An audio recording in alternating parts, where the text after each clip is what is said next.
நீங்க சொல்றது 25 வருஷம் தள்ளி தள்ளி போனது தானே.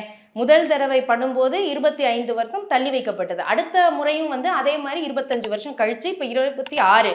இது உடனே நடக்குமா? இனிமே அது மக்கள் தொகை கணக்கெடுப்பு நடக்கணும். மக்கள் தொகை கணக்கெடுப்பு சும்மா எடுக்க முடியாது. சாதிவாரி கணக்கெடுப்பும் அவங்க நடத்தணும். அதுக்கு அவங்க ஒன்றிய அரசு இன்ன வரைக்கும் ஒத்துக்கல.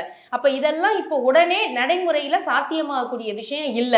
அப்படி இருக்கும் போதே இதுக்கு ஏன் வந்து இவ்வளவு தூரம் நம்ம வந்து அர்ஜென்டா பண்ணணும்? இது வந்து கவலைப்படக்கூடிய விஷயம்தான். ஆனா எதுவுமே கிளாரிட்டி இல்லாத போது இங்க அரசு ஊழியர்கள் பிரச்சனை இருக்கு, ஏகப்பட்ட தமிழ்நாட்டிலேயே நிறைய பிரச்சனை இருக்கு. இப்ப அன்னைக்கு அவர் அறிவிச்ச அன்னைக்கு அரசு ஊழியர்கள் போராட்டம் நடத்துறதா இருந்தது. அப்ப இதெல்லாம் இவ்வளவு பிரச்சனை இருக்கும்போது நம்ம ஏன் அதுல போக்கஸ் பண்றது அப்படிங்கிறது சரியா? இப்ப இன்னும் சொல்ல போனா மும்மொழி கொள்கைக்கு நிதி கொடுக்கல அவங்க. இதை ஒத்துக்கிட்டாதான், புதிய தேசிய கல்விக் கொள்கையை ஒத்துக்கிட்டாதான் நாங்க நிதி கொடுப்போம் அப்படிங்கிறாங்க. அப்ப இதெல்லாம் விவாதிக்கப்பட வேண்டிய விஷயம். மாணவர்கள் பாதிக்கிறாங்க, ஆசிரியர்கள் பாதிக்கிறாங்க, பெற்றோர்கள் பாதிக்கிறாங்க.